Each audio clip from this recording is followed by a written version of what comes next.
Eu sabia que esse dia ia chegar.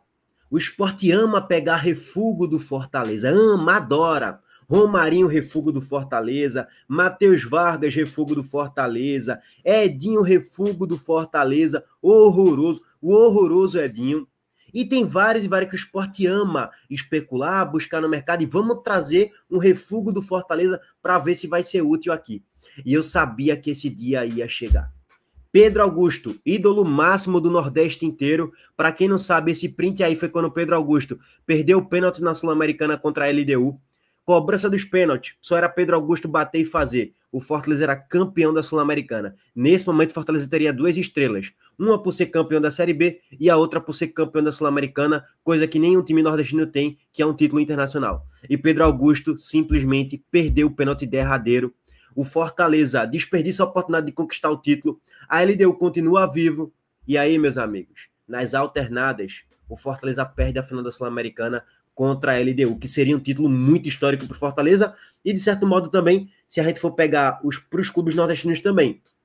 Para os clubes nordestinos, vírgulas, né? Vírgulas. Vírgulas no plural. Tem muito time aí que estava torcendo contra. O Sport, a torcida do Sport estava torcendo contra. A do Bahia, a do Vitória. Eu acho que o Nordeste inteiro estava torcendo contra o Fortaleza naquela final da Sul-Americana. Só achismo. Ah, então beleza, tinha, sei lá, talvez a torcida do Santa, talvez a torcida do Náutico. Não sei, irmão, não sei, não faço. Do Náutico, não. Que eu conheço torcedores do Náutico que torcem contra ainda até hoje para o Fortaleza cair para a Série B. Então, não acho que a torcida do Náutico estava torcendo para o Fortaleza, não. Mas, enfim, irmão, o ídolo máximo, Pedro Augusto, pois bem, horroroso, bagre, é muito ruim ele mesmo, tá, gente? Eu acompanho ele desde 2023, quando ele chegou no Fortaleza. Ele mesmo, o Sport e o Juventude estão disputando a contratação de Pedro Augusto, volante do Fortaleza. Eu acho que a disputa é tipo assim, eu não quero não. Aí o Juventude fala, leva pra tua. Não, eu não quero não. Fica com ele, vai-te embora, leva. Aí não, eu não quero não. Fica, não, quero. É isso aí, cara. É pra ver quem não vai querer mais Pedro Augusto. Gente, com todo respeito, gente, ao jogador, ao atleta, a pessoa Pedro Augusto. Vamos agora passar aqui a análise do jogador. Primeiro, o que é que Pedro Augusto tem de bom? Nem eu sei. Sim. Olha que eu acompanho ele desde 2023. O que é que ele tem de bom? Nem eu sei. É uma contratação que o Sport precisa nesse momento da temporada? Não. Não é. Simples assim, não é. Pedro Augusto é primeiro volante como característica dele. Ele não é, então ele pode jogar de segundo volante? Cara, poder até pode. Existem improvisações de vários jogadores em várias posições, em vários clubes, em várias temporadas. Na prática, ele é primeiro volante. É um jogador que até corre mais do que Rivera. É um jogador mais intenso do que Rivera. Não que seja muito mais intenso, não que seja um cão de guarda. Marca, aí até compararam, ele é melhor do que Duqueiroz? Duqueiroz é mais segundo volante do que primeiro volante. Pedro Augusto marca um pouco melhor do que Duqueiroz, mas é pouca coisa assim, 5% a mais, 10% a mais, que não é lá grande coisa não. Não é lá um grande salto de qualidade não, mas tecnicamente é limitado. Tem um passe comum, é um comum da bola com a bola no pé. Comum da bola. De médio para ruim com a bola no pé. Não tem uma saída de jogo tão bem qualificada, não. Começa por aí. E aí eu fico parando para pensar, por característica, será que vale a pena trazer um primeiro volante nesse momento da temporada? Para mim, não. Dessa qualidade, não. Porque Pedro Augusto, mas ele vai ser banco de Rivera, então tá tudo certo. O problema é, quando o Rivera se lesionar, ele vai ser acionado e a gente vai tomar mangalho. É isso que vai acontecer. Porque ele marca pior do que Rivera. A única coisa que Pedro Augusto tem melhor do que Rivera é que ele corre um pouco mais. Tipo, ele corre 15% a mais do que Rivera corre. E é isso. Tirando isso, não tem um bom poder na marcação, não tem uma boa qualidade no passe, não tem uma boa finalização. É um jogador fraco. É um jogador de Série B. Muitos até especulam que nem na Série B ele seria tão útil assim. Talvez para a Série C seria uma boa contratação. Mas para a Série B, gente, já não é uma boa contratação. Para a Série A, o Sport precisa de um camisa 8 de qualidade. Aquele que marca, que chega forte no ataque. Aquele box-to-box com intensidade. É isso que o Sport precisa.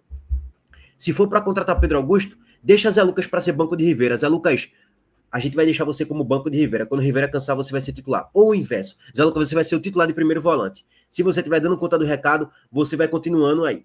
Senão, Rivera vai assumir a titularidade. E fica revezando. Rivera, Zé Lucas, para ver quem vai ser o primeiro volante.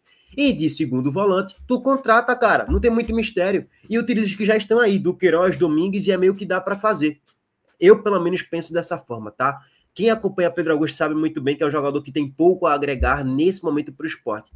Talvez se a gente estivesse numa Série B e ele chegasse para a composição, talvez não seria nenhum grande absurdo. Agora, na Série A, ele tá jogando no Fortaleza, gente. Na Série A, jogou temporada passada, já jogou Libertadores e tal, tem 28 anos de idade, finaliza ali com o pé direito, com o pé esquerdo, a pé de preferência dele, mas já canhotinho e tal, mas é limitado, cara, é um jogador ruim, que vai agregar pouquíssima coisa. Eu não traria nem a pau. Mas, caso se confirme aí a contratação, a gente passa uma análise ainda mais profunda sobre o ídolo aí do Nordeste, Pedro Augusto, tá? E para complementar, vai a corneta aqui agora para a diretoria do Fortaleza. Já foi a corneta para a diretoria do Sport, eu não iria nem atrás dele, mas é bem a cara do Sport, né? Ir atrás dos refugos do Fortaleza. E para complementar, minha corneta aqui para a diretoria do Fortaleza agora. Primeiro, qual foi o critério para a contratação de Pedro Augusto? Desde o primeiro jogo dele, eu acompanho ele desde a estreia dele na Sul-Americana, fora de casa. Se eu não me engano, foi contra o Libertad do Paraguai. Na estreia dele, eu já falei, que cara ruim, velho. Ele era pior do que os jogadores da base do Fortaleza, de tão ruim que ele era. Teve algumas partidas ok que ele já fez, inclusive, a mais recente que ele fez na Série A, ou foi na Libertadores, foi até uma partida decente que ele fez. Foi na Libertadores contra o Racing. Fez até um jogo decente. Mas, meu Deus do céu, na média, é horroroso, tá, gente? É muito, mas muito ruim. Aí eu não sei qual foi o critério da contratação dele, na época do Fortaleza, do Cifec, que é muito bem elogiado pela torcida do Fortaleza. E pior do que isso, eu não sei o porquê mantiveram esse jogador. O cara perdeu o título da Sul-Americana e continuou em 23, tá? E continuou em 24 todo e só tá saindo agora na metade de 25. Ele provavelmente vai sair do Fortaleza. Eu não consigo entender até agora o porquê disso, essa gratidão a não sei o que ele não fez nada para ajudar o Fortaleza. Muito pelo contrário, ele tirou um título do Fortaleza de Sul-Americana. Não sei o porquê ele ficou até hoje no Fortaleza. Em 2024, Pedro Augusto, tá eliminado, irmão. Rua, vou te emprestar aí para algum outro clube de Série B, de Série A, da China, da Índia. E é isso. Se você melhorar muito, talvez a gente te coloque aqui para jogar no final do empréstimo em 2025 todo. Se não, a gente depois rescinde, tenta liberar você, tenta fazer uma venda, uma negociação, porque ele sempre foi fraquíssimo e ainda perdeu o título que seria histórico para o Fortaleza. Régua passada de Pedro Augusto, vamos passar aqui para as outras atualizações do mercado da bola. Antes disso, recado da Montenegro Cargas de Trainiação mais uma vez. A Montenegro Cargas é a palavra-chave para transportar sua mercadoria em 2025. Há mais de 10 anos, a Montenegro Cargas vem transportando compromisso para todo o Brasil. Com as modalidades de entregas fracionadas, expressas e dedicadas, vem oferecendo sempre o melhor serviço e detalhe, por um precinho justo. Além disso, a Montenegro Cargas é uma das poucas do Brasil a incluir prazo de entrega em proposta para vários trechos do contrato, garantindo confiança, eficiência e transparência em cada entrega. Essa é a Montenegro Cargas transportando compromisso. É carga, viu, pai? Simbora, rapaziada. Filipinho, a informação publicada ontem, inclusive ontem durante a noite, é que o Criciúma contratou aí o lateral esquerdo Filipinho, de 28 anos, ex-Juventude e Sport. Chega por empréstimo do Leão do Recife. Passou por ABC e Bahia. Tigre colocou no bid também Jean Carlos e Gustavo Maia, meia e atacante, contratados no apagar das luzes. Nova janela entre dia 10 de julho e 2 de setembro. Porque a janela agora fechou, né? Vai abrir uma nova janela a partir do mês que vem, daqui a um mês aproximadamente. E assim, alô, torcedor do Criciúma, eu sou fanboy de Filipinho. A galera fala aqui que eu babo ovo de Filipinho, mas eu vou falar uma coisa para vocês, ó. Filipinho, Jean Carlos e Gustavo Maia já foram regularizados no BID, tá? Se você entrar no BID CBF, os três já estão regularizados. Filipinho ainda pertence ao Sport, foi emprestado na temporada para o Juventude, não jogou bem lá. O primeiro jogo de Filipinho e Everton com a camisa de Juventude esse ano foi contra o Boca Juniors. Porra, Boca Juniors, sim. Foi no amistoso, fora de casa. Se eu não me engano, foi 2-0 para o Boca Juniors. Foi 1-0, alguma coisa assim do tipo. E um dos lances mais bizarros foi Everton recebe um passe na lateral esquerda. Aliás, Filipinho recebe um passe na lateral esquerda, chuta todo troncho. O chute foi tão ruim que acabou virando um passe para Everton, e Everton finaliza de forma tosca para a bandeirinha de escanteio. Foi nesse nível aí, mano, na lateral direita. Impressionante. E assim, mais uma vez, Filipinho hoje, eu já falei isso aqui diversas vezes, seria muito mais útil do que um Carlos Alberto para jogar como um falso ponta, muito mais útil do que um Dalbert para jogar como um ala no esquema de 3 zagueiros, muito mais. E olha que eu sei, já entregou rapadura, não é um jogador que marca muito bem, mas para mim teria mais a agregar do que várias peças que estiveram aqui, estão aqui ainda no elenco do Sport. mas muito mais. Não tem nem comparação. É um jogador tecnicamente interessante, que tem uma boa cobrança de falta, tem uma boa bola parada, tem uma boa finalização de longa distância. Isso que eu falei que tem uma boa é um pouquinho exagerado, porque ele apresenta lampejos disso.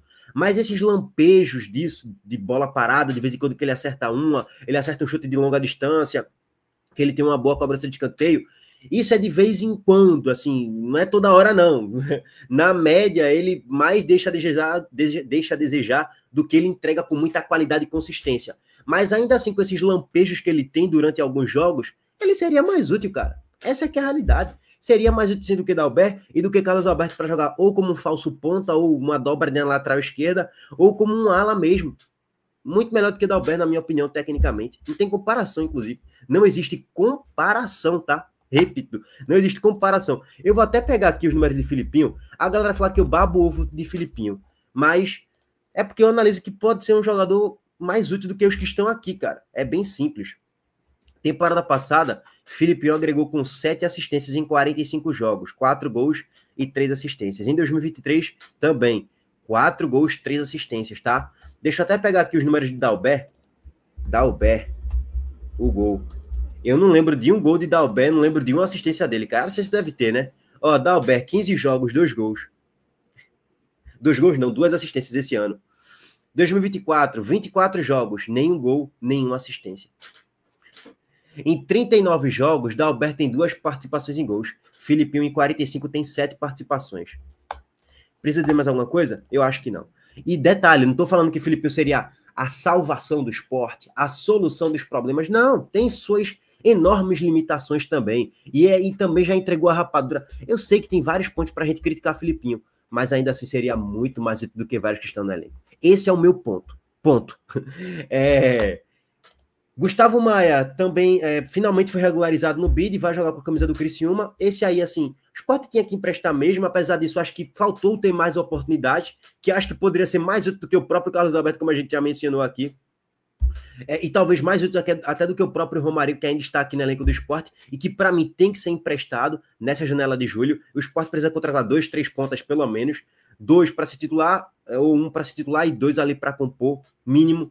Tem que ter uma reoxigenação, vamos dizer assim, nesse setor de pontas, tá? E acho que é bom o empréstimo de Gustavo Maia para o Criciúma. Acho que pode ser uma boa. Para Gustavo Maia, acho que pode ser útil ao Criciúma, e acho que pode ser uma boa para o Sport também, para ele ganhar experiência na Série B.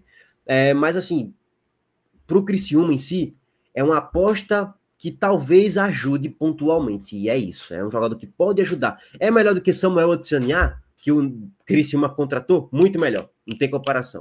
Agora, se ele vai ajudar mais, aí eu não tenho bola de cristal. Jean Carlos fechou com o Criciúma, outra boa contratação, tá? Para mim, o Criciúma fez uma boa janela. Se a gente for parar para analisar, Jean Carlos poderia ser um jogador útil. Poderia não, pode ser um jogador útil para times que brigam para subir da Série B para a Série A. Sei que no Ceará, na Série B, ele não foi muito bem, mas fez uma temporada bem digna no Juventude na temporada passada, em 2024. Então, Criciúma vem até de um recorte recente bom de vitórias, vem de 2 vitórias consecutivas, saiu da zona, mas está a 8 pontos do G4. Tem um chão aí ainda, viu, irmão? O quarto tem 20, o Criciúma tem 12. Tem um chão muito grande ainda para percorrer, mas acho que é um caminho aceitável e razoável começar contratando esses jogadores. Gustavo Maia, Filipinho e Jean Carlos, acho que são jogadores que têm algo a agregar. Não acho que serão peças fundamentais, mas acho que podem ajudar, sim, mais do que os bancários do Criciúma nesse momento.